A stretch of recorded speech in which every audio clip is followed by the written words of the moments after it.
sou Alexandra, né? Para quem não me conhece, eu sou advogada previdenciarista. E você pode aí, no dia a dia que eu vou produzindo conteúdo, aprender aí de forma prática como atuar numa das melhores áreas do direito e já faturar alto aí no início da sua advocacia, mesmo você sendo aí bacharel, estudante, tá advogando inicialmente.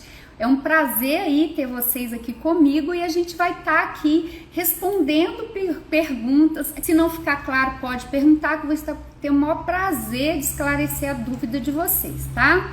Então vamos lá. A pessoa perguntou assim, para atuar na área previdenciária, precisa de algum tipo de cadastro no INSS? Obrigada aí pela inscrição, Jéssica. Aleluia, glória a Deus. Vamos lá. Deixa eu responder as perguntas aqui, senão eu vou ficar interagindo com vocês e eu adoro um papo, né? Então vamos lá. É preciso ter esse cadastro? Então, o advogado, se o estado dele, né, a OAB, tem um acordo aí de conduta, um acordo com o INSS, onde a gente é feito, isso aí é renovável, né? Todo ano pode renovar de 2 em 2 anos. E esse acordo faz com que o advogado possa pegar um termo de acerto de representação e ele vai usar o sistema SAG ou sistema GERID, tá? Pode ser por senha, pode ser por token, mas depende muito da OAB do estado. A OAB do Rio de Janeiro tem esse cadastro, só que eu não sei se vocês estão acompanhando aí, houve um problema com a DataPrev e a gente não está conseguindo acessar o sistema do SAG e nem o GERID, tá? Porque às vezes a gente tentava em um, não dava, ia no outro e conseguia. Hoje nenhum dos dois funcionou, pelo menos aqui no meu não funcionou. Eu tenho senha, eu tenho o token e não acessei. Nesse caso, precisa sim ter o cadastro, é um cadastro prévio que a pessoa faz lá, faz um termo junto à OAB, né, da seccional dele e cria uma senha e ele vai usar aquilo ali. É um acordo.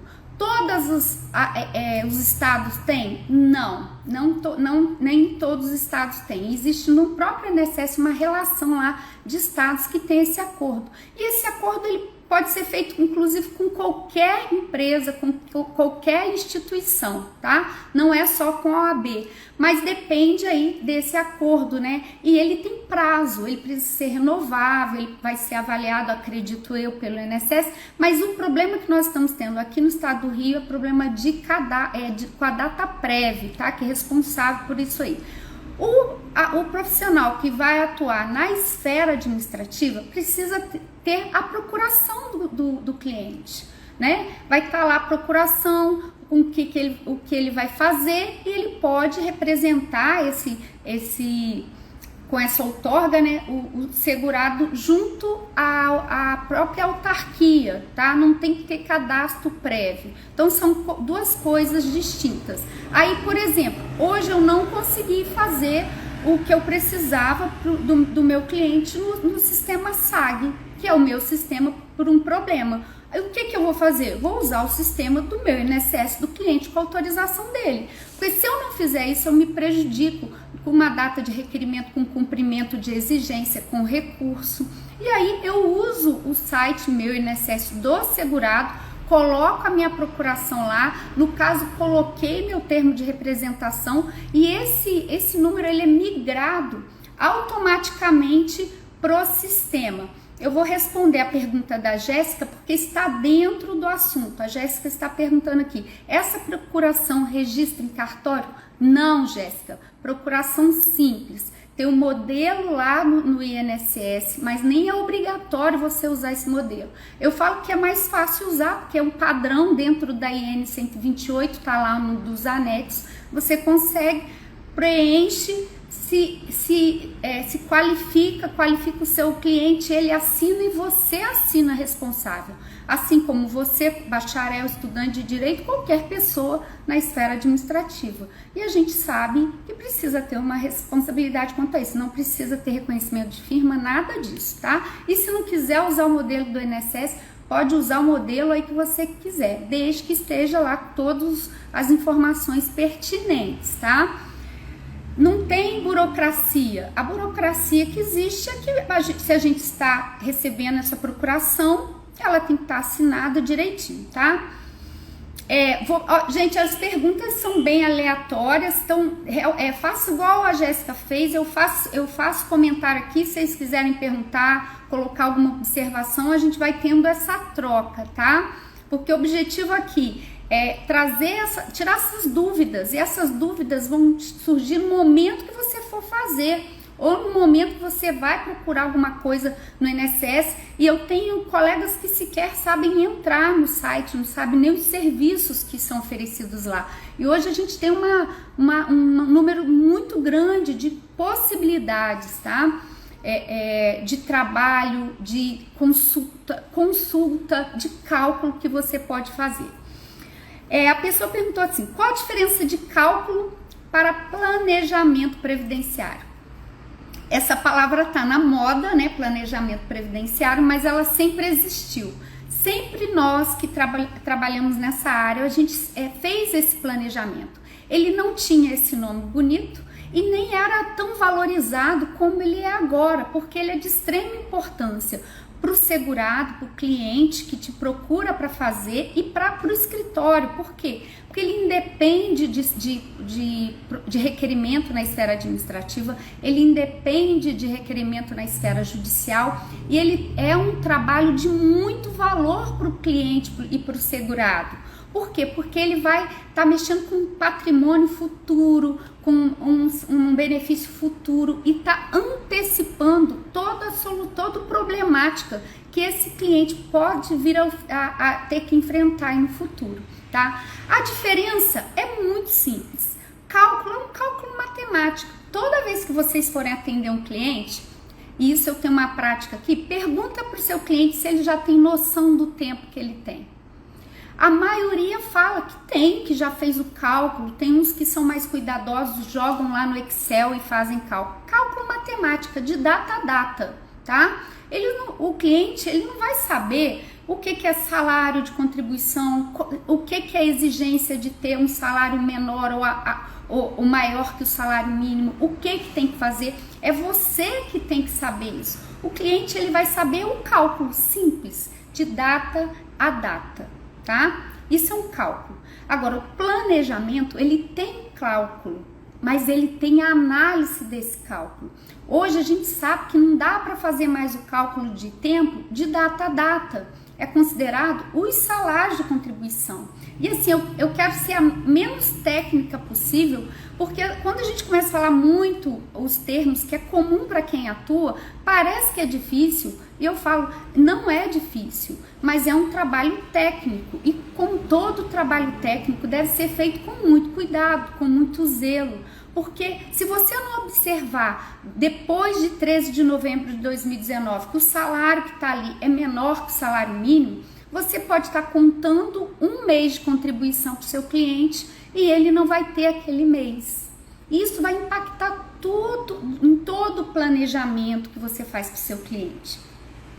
Um planejamento previdenciário, ele sempre vai observar a situação pretérita, o que o seu cliente fez lá no passado, a situação que ele está fazendo hoje, se ele está contribuindo, se não está, se ele está empregado, se ele é contribuinte individual, se ele é facultativo, qual o valor que ele está contribuindo, tudo isso faz parte de um planejamento. E você vai prever uma situação futura. Se você puder fazer simulações, para que essas simulações mostrem como que vai ser esse salário futuro, que vai definir como que vai ser a vida financeira dessa família, desse segurado, porque não existe mais desaposentação, não existe mais reaposentação. Então, uma vez aposentado, concedeu a aposentadoria, o benefício foi depositado em conta, o segurado foi lá e mexeu nesse dinheiro, definida a aposentadoria, está, não há o que se fazer. Mexeu no fundo de garantia, fez qualquer coisa nesse sentido, não tem mais a possibilidade de renunciar esse direito. E vocês já ouviram falar nesse termo, renunciar à aposentadoria? Se alguém ouviu aqui, que tá aqui, tem muitos advogados aqui, eu não sei se vocês atuam, sejam bem-vindos aí, podem contribuir, tá bom? Boa noite aí para vocês, tá? Sejam muito bem-vindos. Vocês já ouviram a respeito da renúncia do benefício? Se é possível? Coloca aqui para mim um sim, um não, o que é. Coloca um pontinho de interrogação se estiver com preguiça, tá? E aí, vocês precisam saber disso. Por quê? Se por acaso houve uma concessão, você fez um requerimento, né? A Bia tá falando aqui que ela já ouviu, que é possível renunciar um benefício. E às vezes o segurado não sabe, às vezes quem está prestando esse serviço não sabe. Hoje é raro isso acontecer, mas se por acaso alguém passar por isso, a Olivia que está falando que já ouviu, né? Então o que acontece? Eu vou explicar. Quando você faz requerimento para o seu cliente, algumas pessoas, hoje a grande maioria, dificilmente faz esse requerimento sem um cálculo, né? Até passou uma pergunta aqui, eu vou responder ela agora. A Bia perguntou aqui se existe software que fazem cálculo. Existe software, planilhas gratuitas, existem planilhas pagas, existem programas de cálculo, tá? Que hoje o escritório usa o Prévios, tá? Mas tem outras planilhas aí na internet. Existe planilha de Excel que é paga, existem pessoas que sabem mexer na planilha Excel e usam ela para fazer o cálculo, tá? E aí eu falo o seguinte, um cálculo você fazer na planilha Excel, você até pode preparar ela todinha para só você já colocar o cálculo lá e ela vai te dar o tempo.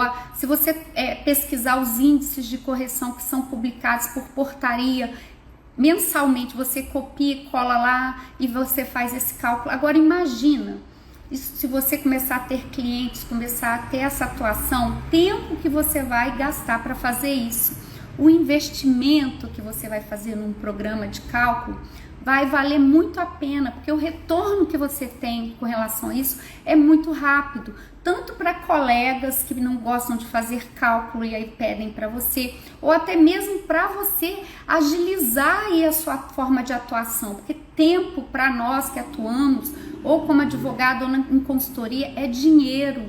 Então, se você tem uma ferramenta, enxergue isso como uma ferramenta de trabalho.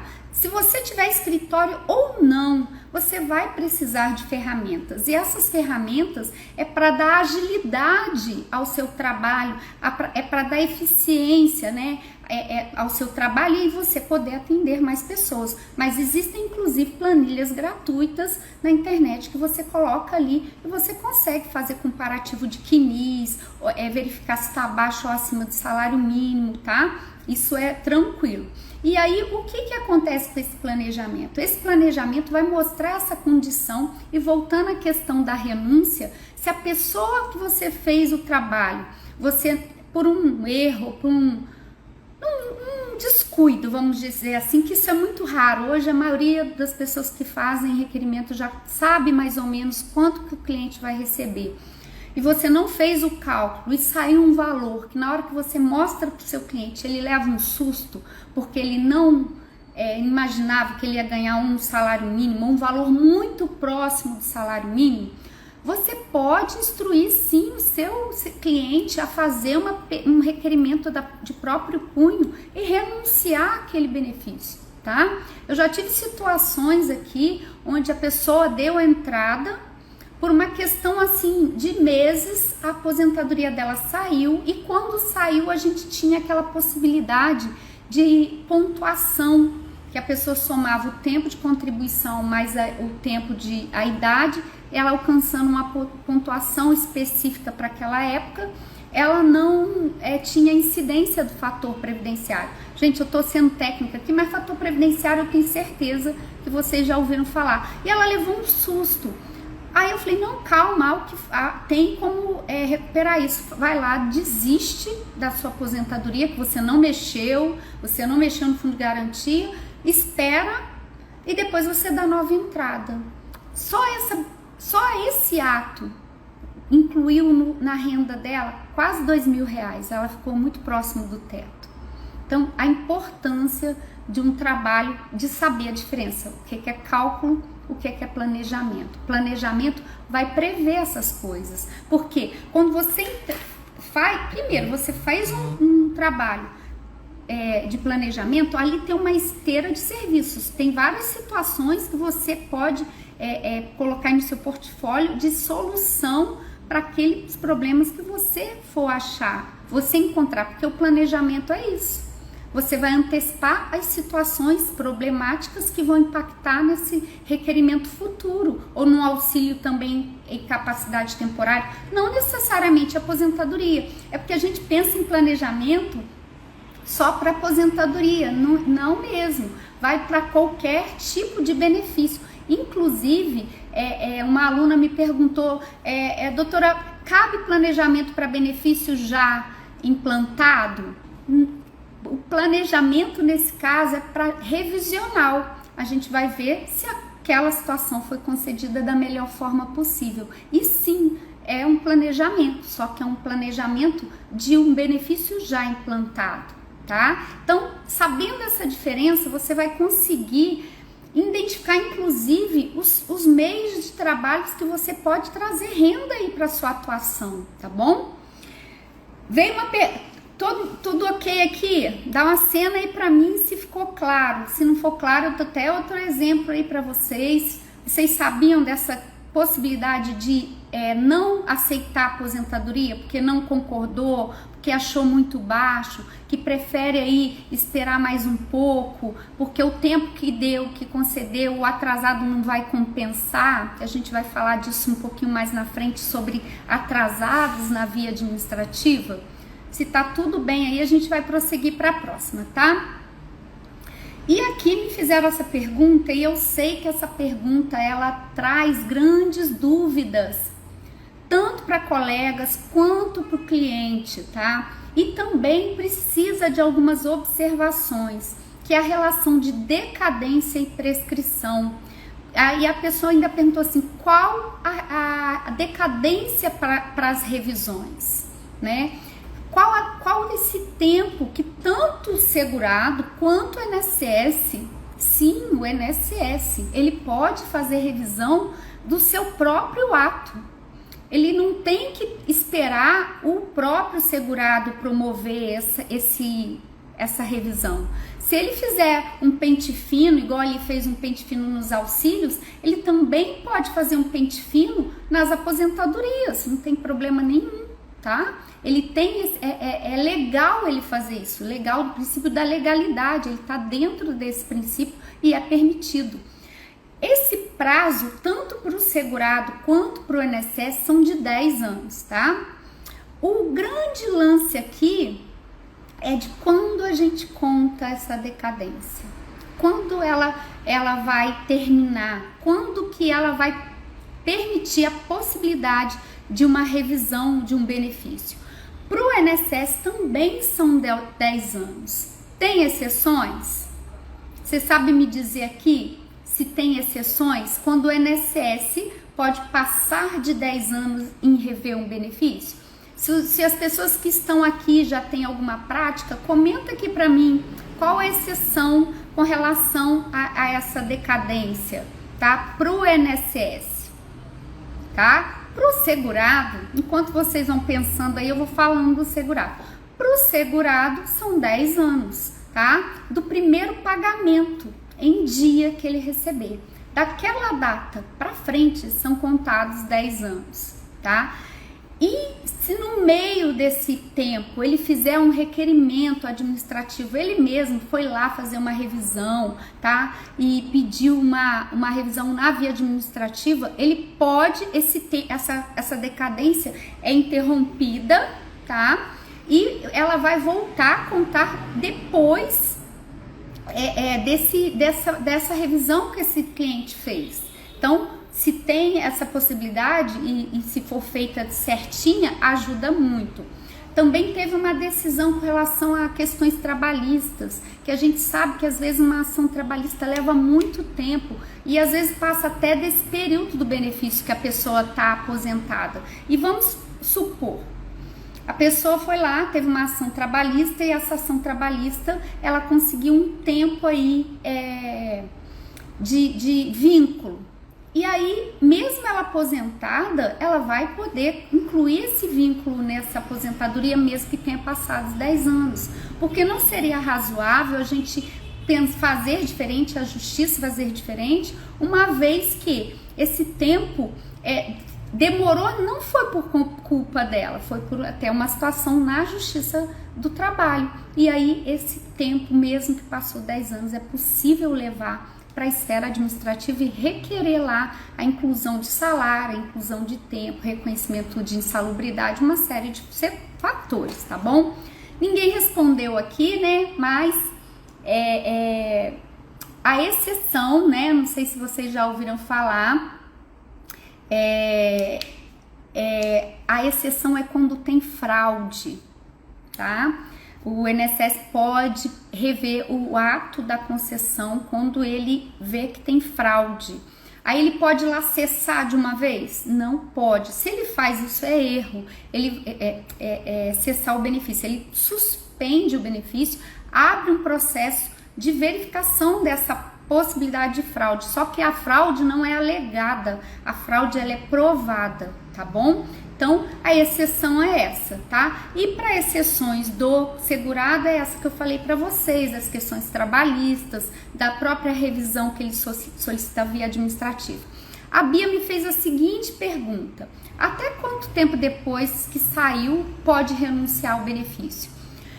Não há tempo, tá? Inclusive, se passar de determinado tempo, 60 dias, que ficar o dinheiro depositado lá, esse dinheiro ele vai retornar e vai bloquear. E aí, para poder reativar, vai ter que fazer uma solicitação de pedido alternativo de benefício para liberar aquele benefício. Agora, passou bastante tempo, não mexeu no dia, a questão é não pode receber e nem mexer no fundo de garantia, tá? Então, a prova que é feita quando é possibilitado essa renúncia, quando há uma manifestação de desejo dessa renúncia, é provando que não recebeu dinheiro e nem mexeu no fundo de garantia, tá? E isso a gente faz juntando extrato, fazendo requerimento, o segurado, a pessoa que você está aí representando, ela faça esse requerimento de próprio punho para ela manifestar a vontade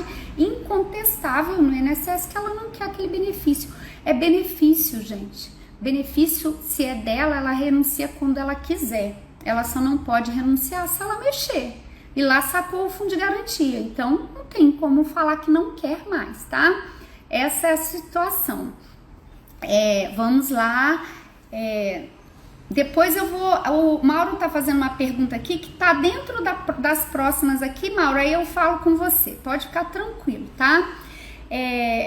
Então, decadência. Eu incluí aqui a prescrição, que há uma confusão com relação à prescrição e decadência, tá? Prescrição são parcelas que a pessoa tem direito de receber quando ela pede uma revisão, ela pede um benefício que foi indeferido, e aí as parcelas pretéritas, elas prescrevem. A gente consegue receber os últimos 5 anos e as parcelas que vão vencendo no decorrer do processo. Então, nós temos direito às parcelas vencidas e às vincendas, inclusive é assim que o Código de Processo Civil diz. No artigo 292, depois vocês leem lá os parágrafos, tá? Então, parcelas vencidas, prescritas, dentro de 5 anos você recebe. Passou disso, prescreveu, tá bom? Então, se você demora, por exemplo, 7 anos para poder fazer uma revisão, tá? E nesses 7 anos, aí você entrou, você vai ter direito a receber só os 5 anos, 2 da diferença, aí você morreu, perdeu, tá bom? O cliente não tem mais a carteira de trabalho. O que eu devo fazer? Perguntaram isso no direct, já perguntaram aqui, já perguntaram de diversas formas. E eu falo o seguinte: perdeu a carteira de trabalho, existem outros meios da gente recuperar essa informação. É um drama, né? É um drama se a carteira é muito antiga. Mas aí, dependendo, vale a pena a gente buscar essas informações. E aí, as informações que a gente está acostumado a falar o extrato do FGTS, contrato de trabalho, uma PPP, um SB40, um formulário, alguma coisa, alguma prova material que comprove aquilo. E aí, eu até busquei aqui, deixa eu ver onde está, com relação a isso, porque as provas são as mais diversas, tá? Recibo de pagamento, prova até de paradigma de outro colega, mas precisa ter essa prova, principalmente se o NUCNIS tem algum indicador. Porque se o NUCNIS está certinho, tá? Não tem nenhum indicador, tá lá o tempo, entrada e saída, tudo certinho, o INSS não vai precisar que você apresente uma carteira de trabalho para alguma coisa que ele não vai questionar. O grande problema é quando tem defeito, tem um indicador, tem alguma situação que pode e vai afetar, porque se não for esclarecido, se for um tempo que tiver sem data de saída ou um tempo que está com indicador de pendência, aí você vai ter que ter provas para provar essa situação. A gente também tem os próprios canais aí do governo, Ministério do Trabalho, a RAIS, o CAGED. Inclusive, eu até já mostrei uma vez aqui, tem um formulário que você preenche, você consegue no .gov aí no próprio site pedir esse requerimento desse tempo para você apresentar, né? Nos próprios canais do governo você consegue, e fora os documentos. Se a empresa tiver fechada, você consegue buscar imposto de renda. Então, assim, é quase um trabalho investigativo, tá? Investigativo, e se tiver em microficha, você também pode requerer no próprio INSS, tá?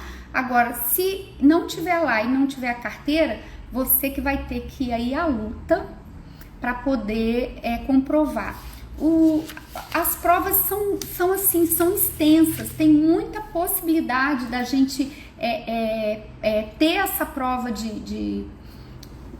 que substitua a carteira. A carteira, ela tem valor, não é absoluto, tá? Presunção absoluta, ela é uma presunção relativa, mas se ela tiver em ordem cronológica, sem rasura, sem a foto, é muito comum a pessoa ir lá tirar a foto, isso invalida, passar aquele corretivo, porque ela acha que aquela informação, isso invalida. Invalida em que sentido? Você vai ter que ter outras provas. Agora, sumiu a carteira, vai ter que ter outros documentos, trazer outros documentos para que comprove aquilo ali. E aí contrato de trabalho, recibo, contra-cheque, os documentos de insalubridade que eu falei, ficha de empregado, relação de empregados, imposto de renda. Então, assim, você tem N possibilidades, tá? As provas são extensas, as possibilidades de provas são extensas,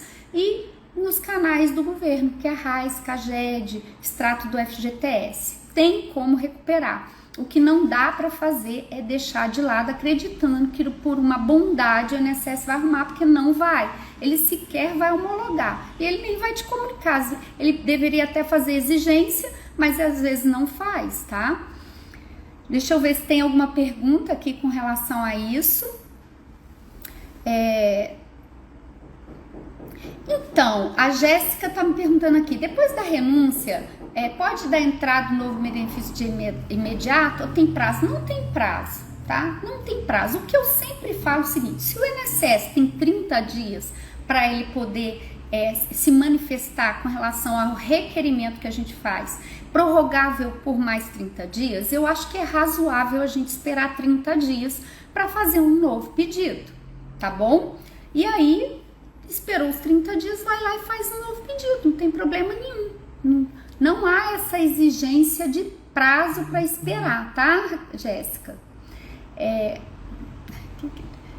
Vamos lá. Como ficam... Aí eu acho que vai responder aí o que o Mauro perguntou, e a gente vai trocando ideia aqui. Como ficam os atrasados no processo administrativo, né? Não vale mais a pena levar para o judicial? Que a pessoa assim, né? Porque no judicial a gente sabe que a forma de pagamento é diferente. Então vamos lá com relação a isso. É uma grande dúvida também para o cliente, tá? E o cliente, ele acha que ele não vai ter atrasado, ele acha, e até colegas, tá, gente? Também acha que não vai ter atrasado. Por quê? É no administrativo, não vai ter. Tem atrasado. Tem muitos benefícios com relação a esses atrasados. Você tem direito e o seu cliente tem direito a atrasados desde a data do requerimento, tá? Se o benefício fosse concedido. Se for reafirmado, que a gente chama de data de entrada de requerimento, na data que ele for reafirmada essa data, e todas as parcelas, né, de trato sucessivo que forem vencendo, passa a ser direito do patrimônio do segurado. Isso não fica, morre porque está na esfera administrativa. E aqui que está o grande, eu falo que é o filé, né? Por quê? Porque a gente hoje, no judicial, nós recebemos de duas formas. No judicial, quando eu falo, na esfera federal, para benefícios que tem como parte réu o INSS, a autarquia, tá? Nós temos o RPV, que é uma requisição de pequeno valor, que é pago até 60 dias e ele é limitado, né, até 60 salários mínimos. Só que essa limitação não é no pagamento do RPV, é no pagamento quando a gente faz a propositura, tá? A gente fez a propositura da ação, a gente tem que apresentar o valor da causa, e esse valor da causa, se passar de 60 salários mínimos, a gente tem que ir para a justiça comum, que são as varas federais. Se for até 60 salários mínimos, então a competência é do juizado, tá? E aí a gente entra no juizado. No final, o valor que der, ele pode ser pago em RPV ou em precatório.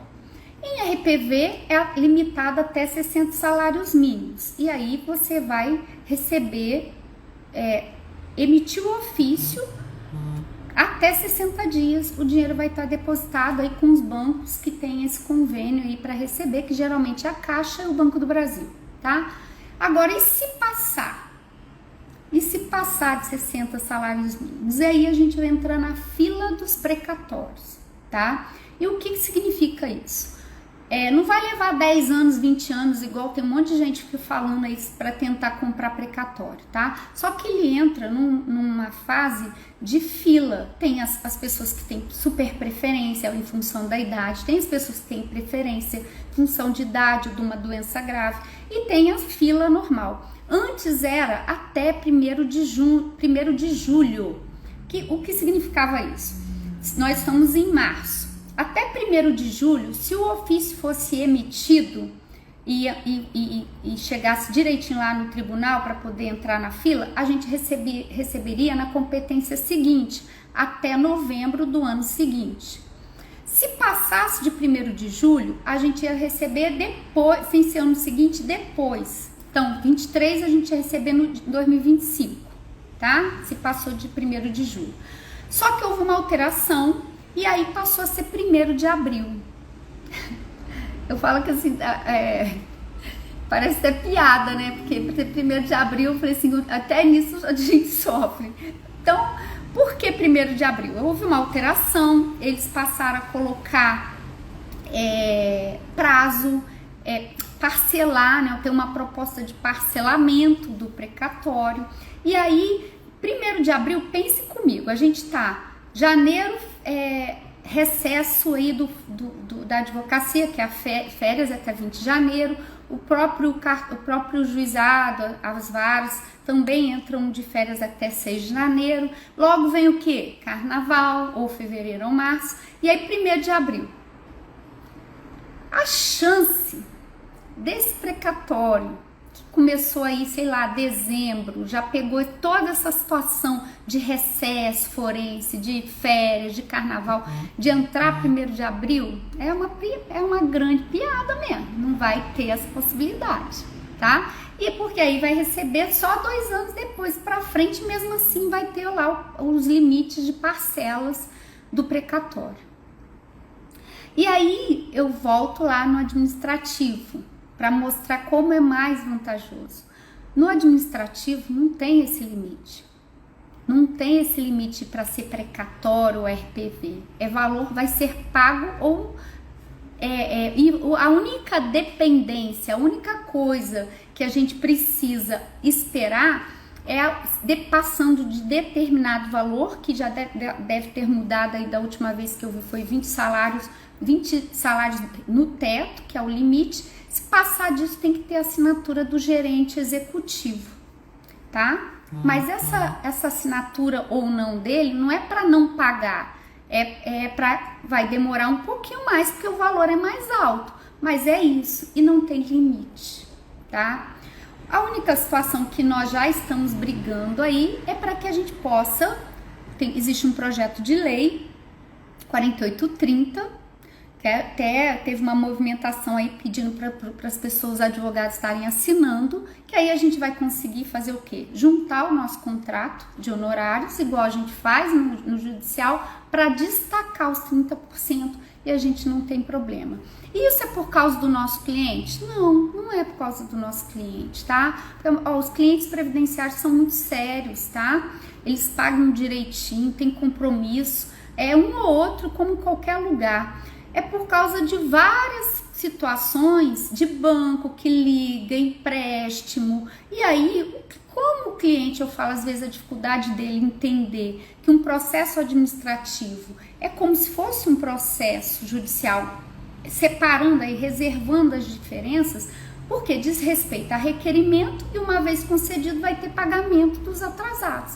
Não vai ter juros, mas tem correção monetária. Juros só na justiça, que constitui o INSS em mora no momento da citação, tá? Então a vantagem, eu poderia repetir aqui se vocês não pegaram, não vai ter fila de precatório, não vai ter parcelamento e não vai ter o calote aí do precatório que a gente sempre teve medo, né?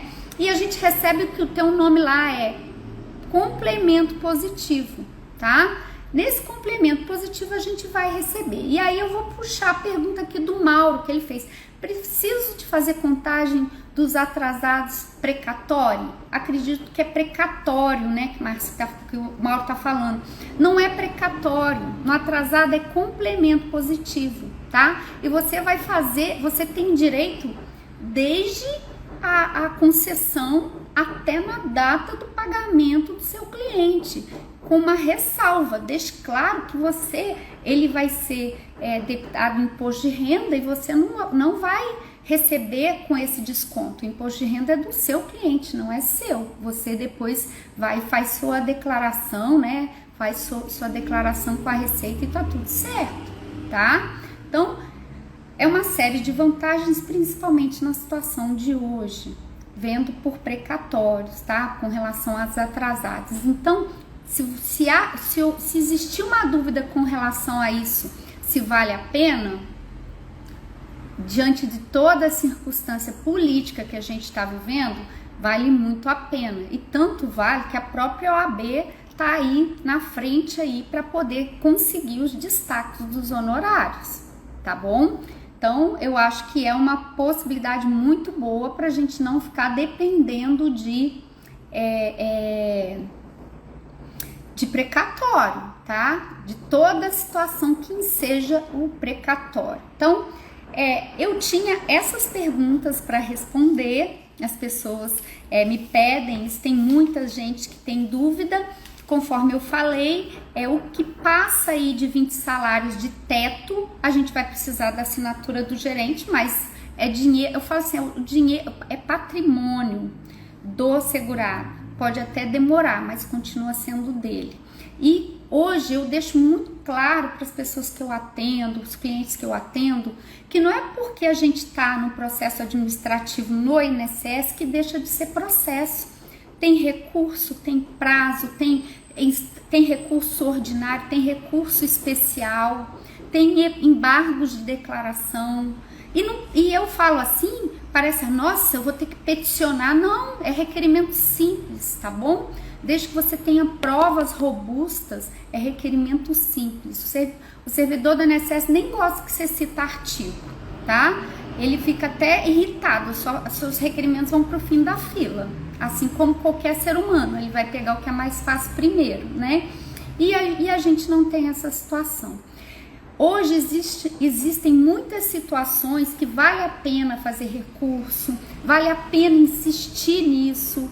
Por quê? Porque o judiciário não está favorável, as decisões ficam suspensas, a gente fica esperando decisão do Supremo, do STJ, e aí às vezes você vai esperar anos e no final aquilo tudo vai virar água, né? Foi igual o caso aqui, não sei se vocês passaram por essa experiência da desaposentação. Quantos escritórios aí tinham uma série de possibilidade de desaposentação, depois a gente teve a tese da reaposentação, e muita gente aí investiu nisso, né?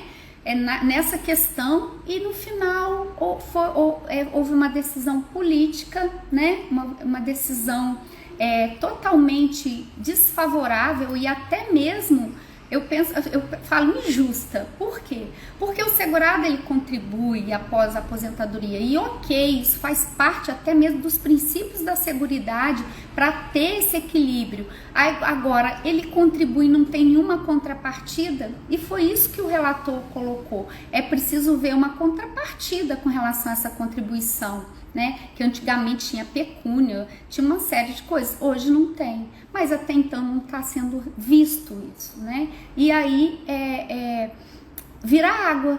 A gente investimos aí cálculo, atendimentos, né? Quem não cobrou cálculo aí ganhou 0, né? E acabou com toda uma perspectiva. De nada, Mauro. Obrigada a você pela pergunta, obrigada, Edmilson, pelo comentário. Se vocês tiverem dúvidas aqui, ou se tiverem aqui, ó, deixa eu até falar mais algumas provas que vocês podem pedir aí para comprovar essa situação. Então, o próprio contrato individual de trabalho, carteira de férias, carteira sanitária, caderneta de matrícula, caderneta de contribuição dos extintos institutos de aposentadoria. São todos documentos, isso aqui está previsto na IN, tá? Vocês podem estar produzindo para comprovar esse tempo. E com uma observação, tá? Os documentos não podem ser cópias simples, não precisa ser autenticado, tá? Devem ser uma prova que o INSS também possa rastrear, tá? Então, assim, às vezes o nosso papel é de investigador, tá bom? E não tenham preguiça com relação a isso, porque isso pode fazer toda a diferença num requerimento de aposentadoria, num reconhecimento de uma pensão, de toda uma situação do seu cliente. Então, quem decide militar nessa área, quem decide prestar serviço nessa área, sabe que a gente às vezes vai ter que fazer essa pesquisa para o cliente, mesmo sabendo que existe na instrução que o INSS também tem obrigação de fazer pesquisa. Se está em bancos de dados do governo, o INSS também pode puxar, mas aí às vezes a gente vai se deparar com uma transferência de responsabilidade, como a gente sabe que a responsabilidade é dos dois, né? Tanto da parte autora quanto da parte ré, e até mesmo do juízo.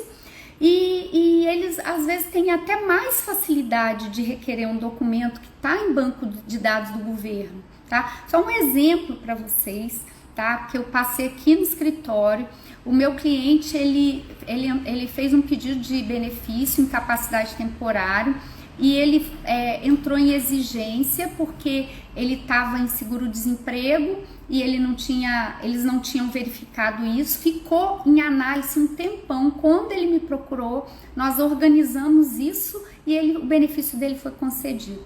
O benefício incapacidade, a gente sabe que tem um limite, foi cessado, e aí esse cliente, nós fomos para a justiça para restabelecer. Pasmem. O INSS, na contestação, alegou que ele nem tinha direito ao benefício porque ele não tinha qualidade de segurado. Quando a gente sabe que qualidade de segurado ele pode ser garantido dentro do período de graça, onde a pessoa não contribui, mas mantém a qualidade de segurado, mantém direito ao benefício. Tá? Ela não contribui, mas por ela ter passado 1 ano contribuindo, ou 10 anos, ou em situação de desemprego, isso vai se estendendo, podendo chegar a 3 anos de período de graça. E aí o INSS contesta, falando que ele nem devia ter tido o benefício porque ele tinha perdido qualidade de segurado. E nós sabemos que o INSS, quando a gente faz o pedido de benefício lá e a pessoa está em seguro-desemprego, o que acontece? Vocês sabem me dizer o que acontece? É indeferido de plano, ele nem faz o prosseguimento do requerimento porque a pessoa já está em benefício, seguro-desemprego. Isso está no banco de dados lá dele, do próprio INSS. E ele pegou e contestou e alegou isso aí. Lógico que eu repliquei, né, que eu fiz a defesa, me manifestei, entrei com recurso porque a sentença foi desfavorável, entrei com recurso porque eu falei, como assim? Além dele estar em benefício, ele tinha o seguro-desemprego que garantia o período de graça e ele estava em benefício. Então assim, é isso que a gente passa para você não passar por essas situações no judiciário. Invista num bom processo administrativo, dedique aí sua investigação para suprir uma falta de um documento, para suprir uma situação que não está clara. Use mesmo da possibilidade até de ouvir testemunha. Você sabia disso? Que pode ser ouvir testemunha no INSS? Se você tem uma prova material, você consegue fazer isso? Então assim, esse é o nosso trabalho. Quem começa a fazer, ama. Quem começa a conhecer mesmo, quem se apaixona. É uma área de muitas possibilidades e no administrativo não é diferente. Então, se você ainda pode atuar só no administrativo, quando eu falo só, é porque você está aguardando aí seus planos futuros, se preparando para uma situação, mas não deixa de atuar no administrativo não, sabe por quê? Isso vai fazer toda a diferença na sua expertise, na sua prática, porque você só aprende na prática. Você pode ler o livro que for, o manual que for, fazer a pós que você quiser, mas a prática que vai te definir, vai tornar você um profissional da concessão para o seu cliente, para as pessoas que te cercam, para os seus amigos, para os seus parceiros, tá? Então invistam nisso, façam com responsabilidade, estude o que for que precisar para estudar, para que você, se você ainda precisa dessa base, mas invista nessa parte prática da sua atividade profissional que vai fazer toda a diferença. Um grande beijo aí para vocês, boa noite aí para quem entrou, um beijo aí para todos aí, Fernando, doutora Luz, eu não consigo ler, gente, desculpa, Carla, muito obrigada por estarem aqui. Se quiser continuar mandando perguntas por direct ou quando a gente abrir uma caixinha lá no Stories. Se você não me segue, vai lá no meu Instagram, eu sou Alexandra Rezende, tá bom? Tem também um link lá para as pessoas que estão aguardando as próximas turmas e é um prazer ter você aqui comigo. Um grande abraço aí.